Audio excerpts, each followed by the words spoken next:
लो ये सब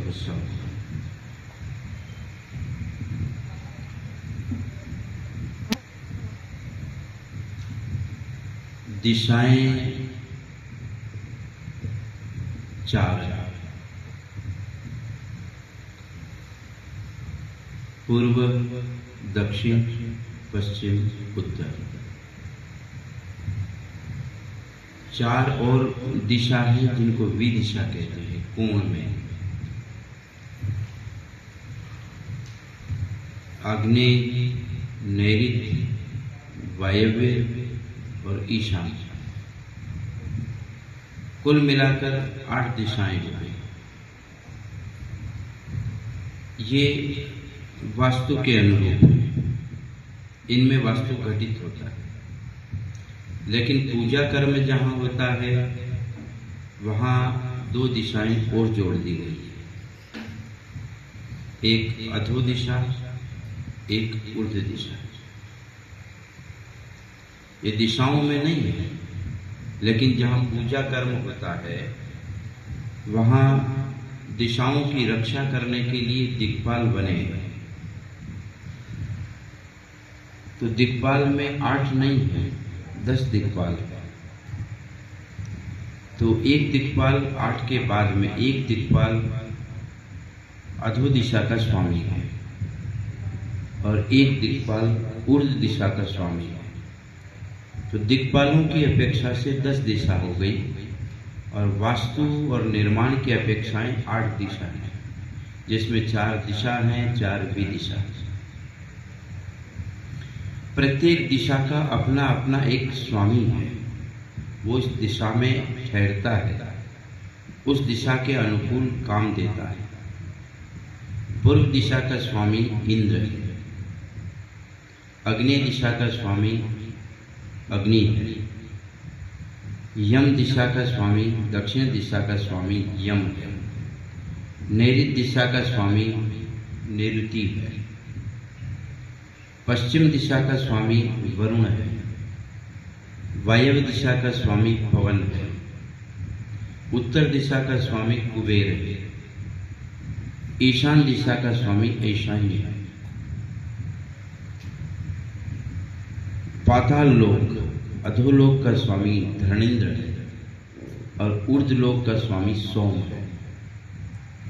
ये 10 दिशाओं के स्वामी हो गए, जिन्हें दिक्पाल कहते हैं।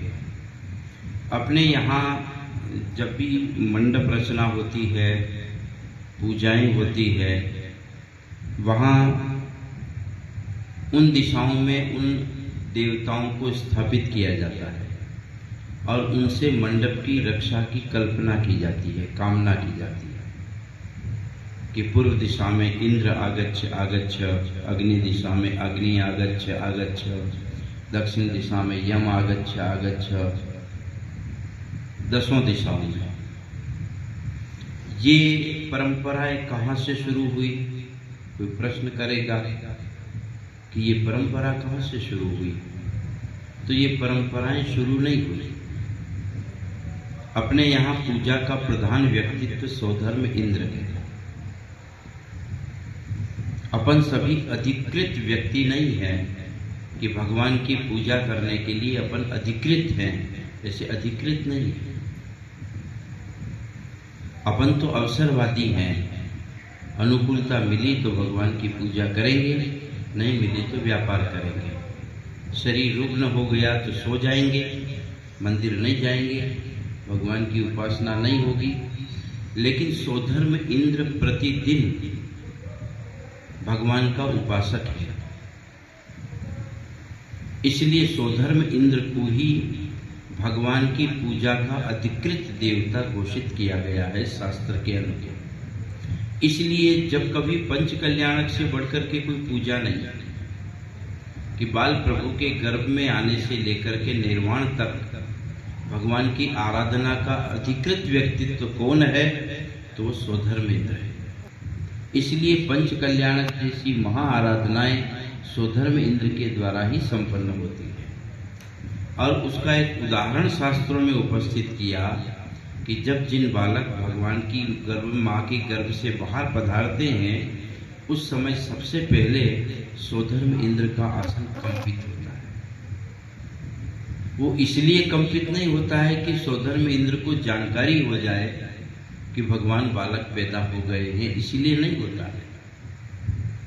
स्वधर्म इंद्र को तो मालूम है, वो तो अवधि ज्ञानी है, अवधि ज्ञानी है।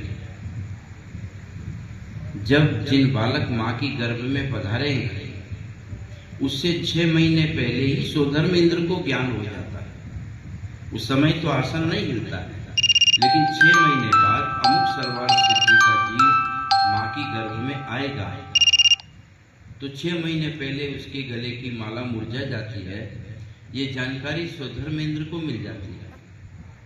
और जब जिन बालक मां की गर्भ में आते हैं तो बिना किसी जानकारी के स्वधर्म इंद्र गर्भ कल्याणक की पूजा के लिए पृथ्वी पर आ जाता है।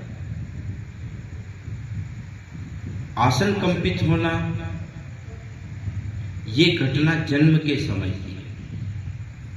तो जन्म के समय बालक का जन्म हुआ, तीर्थंकर बालक का, और स्वधर्म इंद्र का आसन कंपित हुआ। तो इसलिए कंपित नहीं हुआ कि बालक का जन्म हो गया और स्वधर्म इंद्र को जानकारी मिलेगी, नहीं।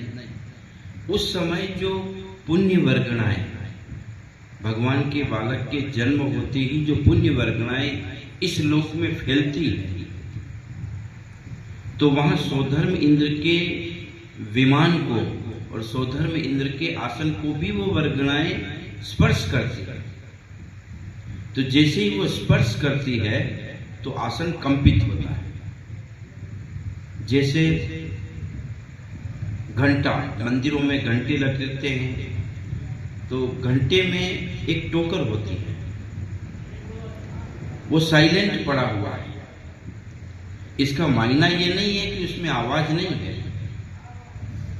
मंदिर का घंटा साइलेंट पड़ा हुआ है तो इसका मायना ये नहीं है कि उस टोकर और घंटे में आवाज नहीं है। जैसे ही भक्त का हाथ टोकर को हिला करके घंटे को स्पर्श करता है वैसे ही ध्वनि निकलती है, वैसे ही ध्वनि निकलती है। तो घंटे में तो ध्वनि है पर वो बिल्कुल साइलेंट है। ऐसा का ऐसा मां के गर्भ से बाहर जब बच्चा आता है तो उसकी पुण्य वर्गणाओं में इतनी बड़ी क्षमता होती है, वो तीनों लोकों में व्याप्त हो जाती है। तीनों लोकों में 14 राजू प्रमाण, तीनों लोकों में वो पुण्य वर्गणाएं फैलती है। तो स्वधर्म इंद्र का आसन इसलिए कंपित होता है कि वो प्रभु की भक्ति के प्रति बहुत द्रवित है, बहुत द्रवित, इतना कोमल है कि वो 24 घंटा भगवान के स्मरण के अलावा कोई काम ही नहीं करता। स्वधर्म इंद्र द्वादशांग पाठी है, लेकिन 24 घंटा निरंतर जिन स्तुति के अलावा उसका कोई काम नहीं है, इसलिए वो प्रथम भक्त कहलाता है। तो उस समय जैसे ही पुण्य वर्गनाएं उनके आसन को, जहां वो बैठा होता है, उसके आसन को स्पर्श करती है तो वो आसन आपसे आप हिलता है। उसको शास्त्रों में कंपायमान कह दिया है, लेकिन वो हिलता है। हिलता है जैसे कोई अभी जोर की कोई आवाज हुई तो जोर की आवाज से ये बर्तन गिर जाते हैं, अपन हिलने लग जाते हैं, एकदम कंपित हो जाते हैं, तो वो तो ध्वनि से हुए हैं। ऐसी की ऐसी पुण्य वर्गणाओं के स्पर्श होने से परिस्पंदन होता है, तब जाकर के आसन हिलता है। तो इतना जोर से नहीं हिलता है जितना प्रतिष्ठा में दिखाया जाता है, इतना जोर से नहीं हिलता है, वो सामान्य कंपित होती है, एक हल्का सा कंपन होता है, हल्का सा। लेकिन स्वधर्म इंद्राणी को और इंद्र को मालूम हो जाता है।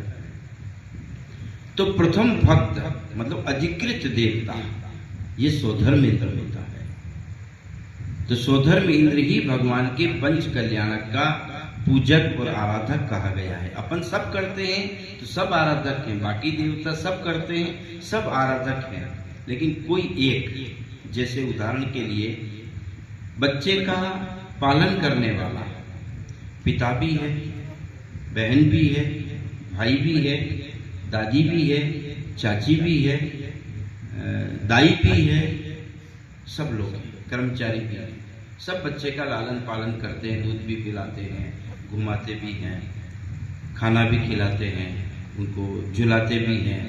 लेकिन सबसे पहले अधिकृत कौन है? तो अधिकृत है माँ। कि बच्चे की किसी भी क्रिया का परिस्पंदन माँ के हृदय में आएगा, माँ के हृदय में आएगा। प्रद्युम्न जब लौटे,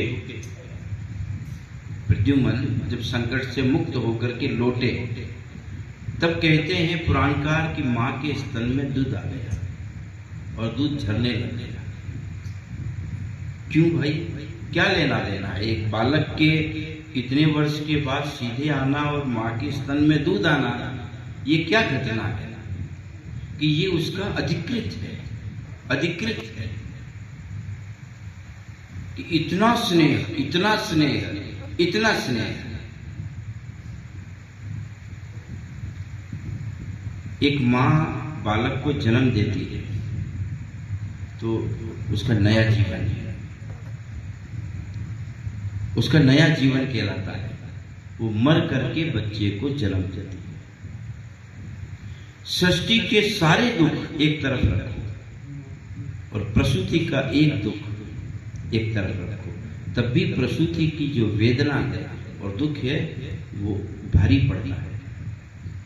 लेकिन वो मां सहन करती है हंसते हंसते। क्यों?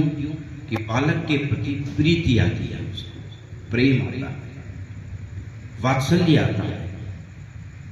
चाहे वो तिर्यंच माता हो, चाहे वो मनुष्य माता हो, और सिंह जैसे प्राणी से लड़ने को तैयार हो जाती है। उसे पता है कि सिंह के सामने लड़ना यानी प्राण देना, लेकिन बालक की रक्षा में वो इतना बड़ा लड़ सकती है। बालक के प्रति प्रेम।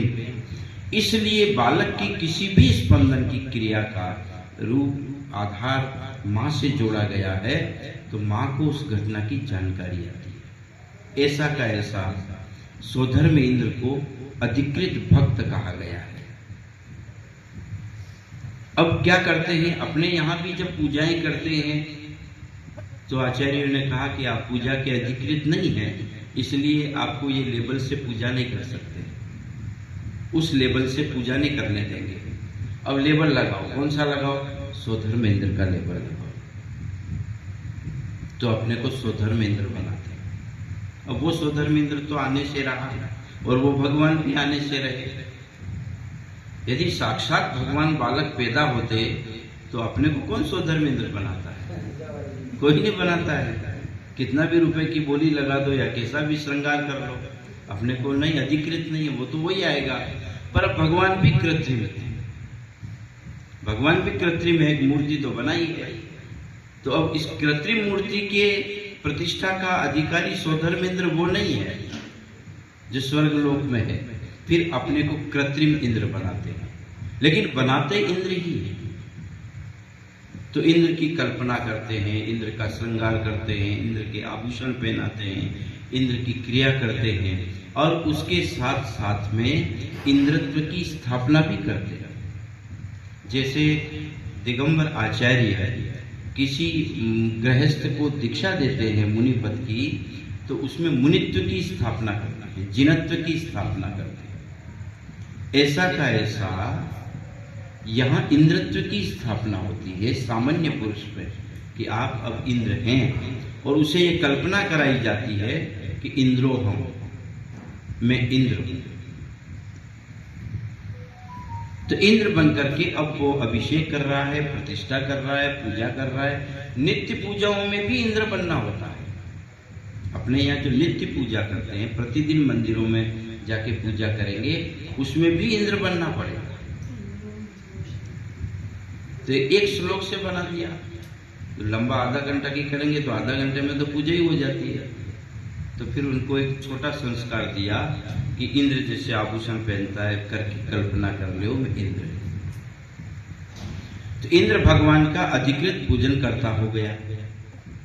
तो वो कहाँ है? कहते हैं कि इंद्र पूर्व दिशा में है, तो ऊपर स्वर्ग में, पहले स्वर्ग में है। लेकिन उसको दिशा दी है कि वो पूर्व दिशा का स्वामी है। इसलिए जिनेंद्र की जो प्रक्रिया होगी, जिनेंद्र प्रभु आहार लेंगे मुनिराज बन करके, जिनराज का महाअभिषेक होगा सुमेरु पर, या जिन देव का निर्वाण होगा सम्मेद शिखर या किसी भी टोंक से वो निर्वाण पधारेंगे किसी भी क्षेत्र से, तो जब वो योग निरोध करेंगे तो पूर्व दिशा में करेंगे। क्यों? कि पूर्व दिशा में उनका स्वामी बैठा हुआ, इंद्र बैठा हुआ है, और वो पूर्व दिशा में है, वो भक्ति प्रधान है, इसलिए उस तरफ ही दिशा करेंगे। तो अपने यहाँ ये निर्धारण किया गया कि भगवान को पूर्व में ही क्यों बिठाया, पूर्व में ही क्यों बिठाया, हर क्रिया भगवान की पूर्व में ही क्यों हो रही है। जब वो दीक्षा लेते हैं तो पूर्वाभिमुख बैठते हैं, जब उनका निर्वाण होता है तो योग निरोध पूर्वाभिमुख करते हैं, जब उनका महाअभिषेक होता है तो पूर्वाभिमुख होते हैं। तो पूर्वाभिमुख होने का मायना है कि उनका भक्त अधिकृत देवता पूर्व दिशा है, वहां बैठा हुआ है, इसलिए पूर्व दिशा। और जहां इंद्र बैठता है, इंद्र दुनिया में सबसे ज्यादा सुखी है। तीन लोक के जितने जीव हैं, सिद्धों और अनंतों के अलावा तीन लोक के जितने जीव हैं, उन तीन लोगों के जीवों में सबसे ज्यादा सुख चक्रवर्ती से भी 1 करोड़ गुना ज्यादा सुख सौधर्म इंद्र में। तो चक्रवर्ती से ज्यादा तो मनुष्य लोक में कोई सुखी नहीं है। मुनिराजों की बात अलग है, तीर्थंकरों की बात अलग है, सामान्य मनुष्यों में, तिर्यंचों में, नारकियों में और देवताओं में, मनुष्य लोक में सबसे ज्यादा सुखी चक्रवर्ती है। और चक्रवर्ती से करोड़ गुना ज्यादा सुख एक समय में सौधर्म इंद्र को मिलता है। तो सौधर्म इंद्र सुखी है, तो जो सुखी है वही सुख का दाता होगा। हम यदि 10 लोग यहाँ बैठे हैं और 10 लोग में जो रो रहा है, तो उसके सामने देखेंगे तो अपने को भी रोना आएगा, और हंस रहा है तो उसके सामने यदि देखेंगे तो रोता हुआ भी हंसेगा, हंसते हुए के सामने देखेंगे तो हंसेंगे, रोते हुए सामने देखेंगे तो रोएंगे। तो यहाँ पर पूर्व दिशा का स्वामी है इंद्र, वहां सुख है उसके पास। तो पूर्व दिशा में मुख करके हम यदि रहेंगे तो सुख ही सुख मिलेगा, क्योंकि सुख वहां दिख रहा है, सुख की आगत दिशा है, सुख की स्थापक दिशा है।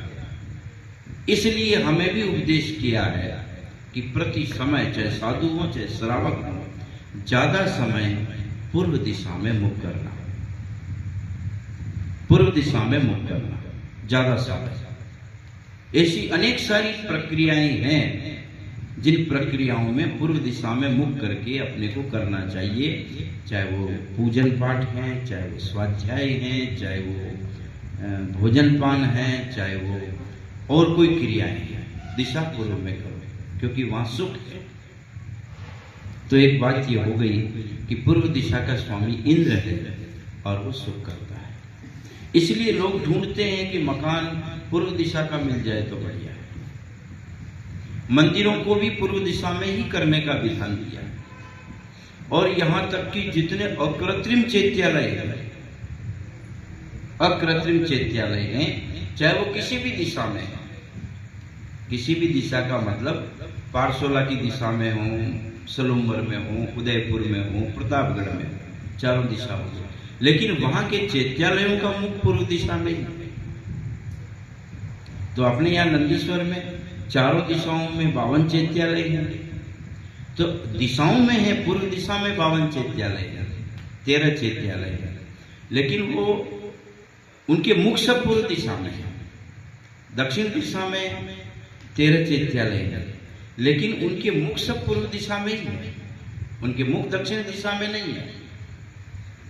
458 अकृत्रिम चैत्यालय मध्यलोक में है, अलग अलग दिशाओं में है, वक्षारगिरियों में है, गजदंत पर है, सुमेरु के चारों तरफ में है।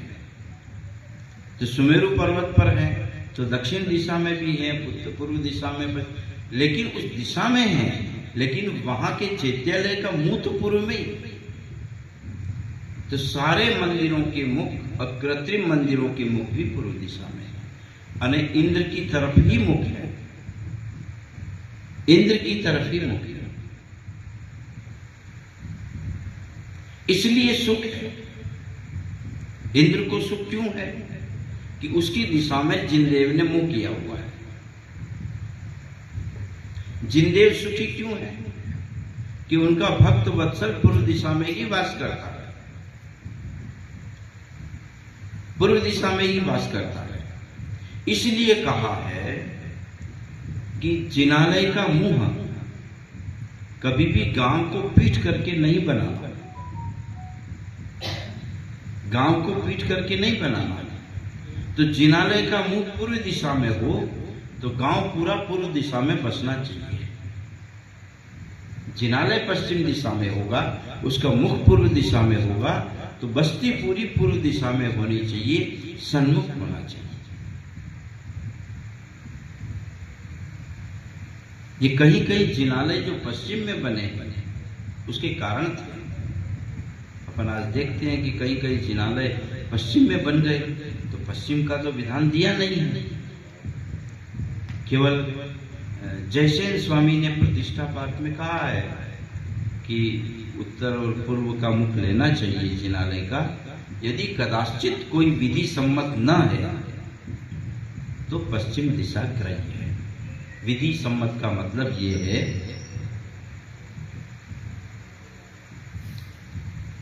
कि जमीन की अनुकूलता नहीं है, अनुकूलता नहीं है, और सारा नगर पश्चिम की तरफ बसा हुआ है और पूर्व की तरफ पहाड़ी है, पहाड़ आ गया। जैसे आप कभी पधारे होंगे और टाका टूका, भिलुड़ा गुजरात में टाका टूका, रीछा, तो सामने पहाड़ आ गया, तो पहाड़ की तरफ मुख नहीं करना, नहीं करना। जैसे मुनिराज जी विराजमान है और आपको सामायिक लेना है तो आप दीवार की तरफ मुख करके सामायिक नहीं लेंगे, अवरोध है। तो कोई मुनिराज कभी भी दीवार की तरफ मुख करके, दीवार के सट करके मुंह करके नहीं करेंगे, ये अवरोध है। ऐसा का ऐसा टाका टुका में एक मंदिर बन गया कि बिल्कुल पहाड़ी है और वो बना लिया। अब कोई परिस्थिति होगी कि कोई बात की हट आ गई होगी कि नहीं वो तो पूर्व दिशा में ही होना चाहिए। हम में से भी कोई होते हैं कि नहीं, ये मेरी लकीर तो यहीं चलेगी, उस शास्त्र में जो लिखा है कमल, तो बस कमल ही है, जहाँ कमल है वहाँ क है, और जहाँ क है वहाँ कमल है, तो कन्हैया कहाँ लेगा?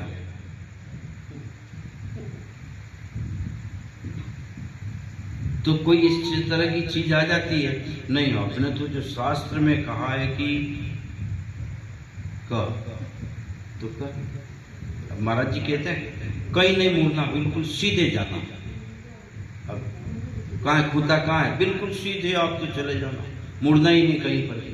अब सीधे में थोड़ा सा टर्न आ रहा है, वहाँ खाई है, कुआं है, तो महाराज ने कहा सीधे ही जाना, भले कुआं है पर सीधे ही जाना। कथन सीधे का है पर शोधन तो अपने को करना पड़ता है, शोध करके तो जीवना पड़ता है। आपको कहा मन शुद्धि, वचन शुद्धि, काय शुद्धि, आहार जल शुद्धि, भोजन ग्रहण कीजिए, बस हो गया, हमारा सत्यापन हो गया, हमने अपना सत्यापन प्रस्तुत कर दिया। जो कुछ है वो सच है, सच के अलावा कुछ भी नहीं है। लेकिन फिर भी शोधन तो आपको करना है, हमारे कहने से क्या होगा? हमने तो किया है, कहने का मतलब बिल्कुल शुद्धि से ही किया है, गलत नहीं कहा है। लेकिन चूंकि ग्रहण आपको करना है तो आपको उसका शोधन करना है। ऐसा कि ऐसे शास्त्रों में सारी विधियां हैं, लेकिन शोधन व्यक्ति को करना होगा कि यहाँ पर कोई पहाड़ जैसी चीज आ गई है, तो वहां पर ये विकल्प बिल्कुल गलत है जो शास्त्र में लिखा हुआ है, उसको हम यहाँ घटित नहीं कर सकते हैं कि पहाड़ की तरफ मुख करके हम भगवान नहीं रख सकते। अब अभी यहाँ कोई जिनालय छोटा रखना हो तो कौन कहेगा कि इस तरफ मुख करके यहाँ रख लीजिए? कोई नहीं कहेगा। तो फिर इसके लिए का कदाचित यदि इस तरह की परिस्थिति है तो पश्चिम ग्रहण कर लेना। इसकी अपेक्षा से ये लाख गुना ठीक है। इतना ठीक तो नहीं है, लेकिन इसकी अपेक्षा से तो ठीक है कि ये तो सदोष हो गया, ये सदोष हो गया। इसमें लाभ कम मिलेगा, केवल पूजा का ही लाभ मिलेगा, दूसरा का नहीं मिलेगा। लेकिन इसमें तो दोनों लाभ नहीं मिलेंगे।